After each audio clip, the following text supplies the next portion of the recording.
And I have the honor to give the floor to His Excellency Alaji Dr. Mahamadou Bawumia, Vice President of Ghana. Mr. Vice President, you have the floor.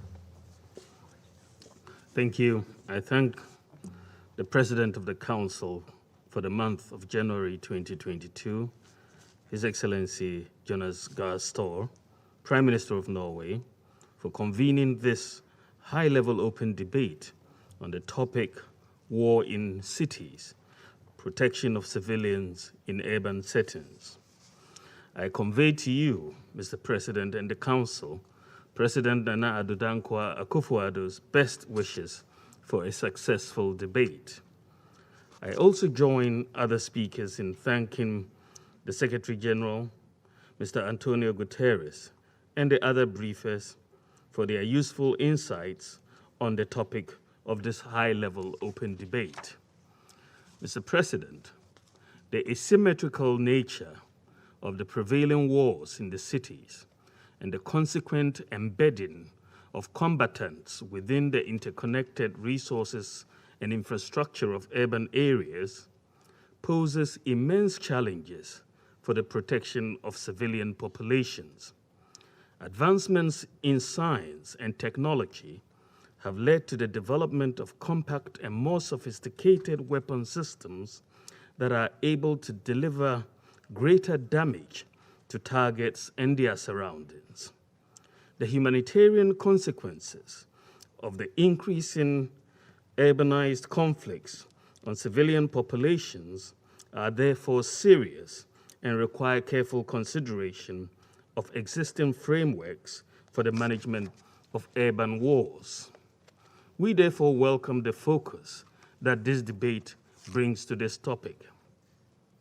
Wars by nature exact untold suffering, death, and destruction. However, when wars are fought in cities, their impact on populations is even worse.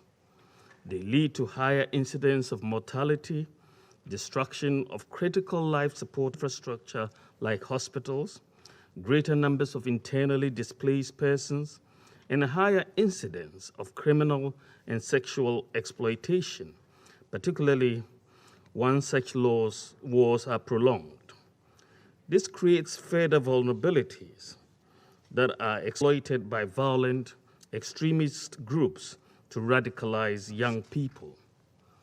2018 data from the United Nations Department of Economic and Social Affairs shows that the world is becoming increasingly urbanized, with 55% of the world's population living in urban areas and a rise to 68% expected by 2050. Asia and Africa, where most stabilization efforts are taking place, are expected to be the fastest areas of urbanization. The outbreak of conflicts would therefore have telling effects in view of the population densities of those two continents. Already, we have seen in recent years evidence of horrific effects of urban conflicts in places like Syria, Iraq, and Yemen, but also much earlier on the African continent in countries such as Liberia, Sierra Leone, and Cote d'Ivoire, where civil wars that took place had an adverse impact in the city context. Mr. President, the rise of terror and violent extremist groups and organizations such as Boko Haram, Al-Qaeda in the Maghreb, Al-Shabaab, and ISIS have revealed the huge threat posed to civilian lives. Such groups do not fight in accordance with the rules of war.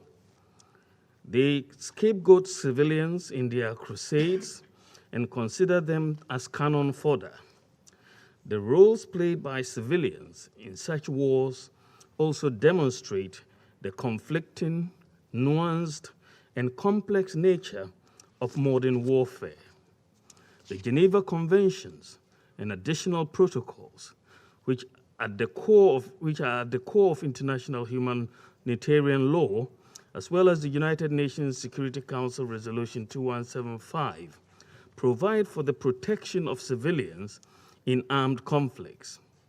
Indeed, although attempts have been made to bind state actors and armed groups to the rules of war, much of the conflict we experience globally and in the continent of Africa continues to involve civilian combatants and often result in scapegoating of the civilian populations.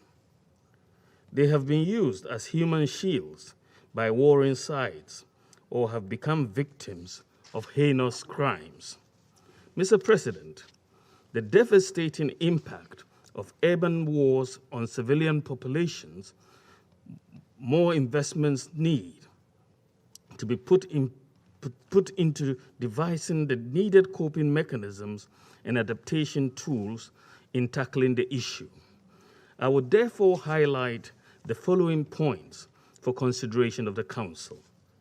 First, we need to enhance global norms and standards on civilian protection in urban conflicts by prioritizing the integration of civilian protection in the planning and conduct of military operations. The Council can play a useful role by encouraging national authorities to embrace useful initiatives for the re-education and retraining of combatants on the new landscape of war, an acknowledgement of the redefinition of who the enemy is, and a calibration of the acceptable tactics employed in contemporary warfare to assure the safety of the civilian populations.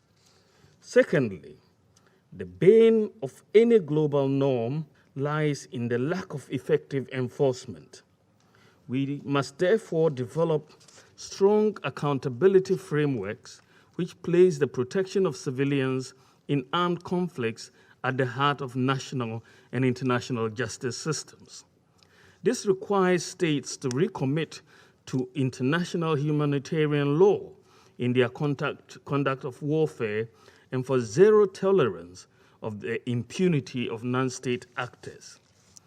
Thirdly, while a general and complete cessation of all urban wars is an ideal aspiration, war reality requires that we focus towards assessing and developing the resilience of existing urban infrastructure to cope with wars, particularly in terms of evacuation efforts, shelter zones, and alternate life-supporting infrastructure. These need to be complemented by the retention of support systems that psychologically equip civilians with the right tools, knowledge, and skills required to build faster to recover as much of their lives as possible after wars ravage their lands. Fourthly, I urge that we act to control the nature of an indiscriminate use of explosives in war, combined with the management of the high civilian population density of urban areas to reduce the adverse impact that often leads to the loss of lives, crucial infrastructure such as schools and hospitals, and sources of livelihood such as business centers in these areas.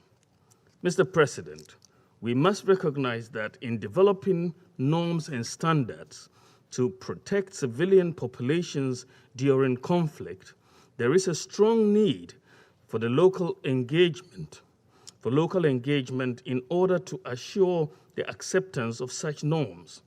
Local communities need to be empowered in order to take required preventative actions and also in order not to shield perpetrators of crimes against civilian populations.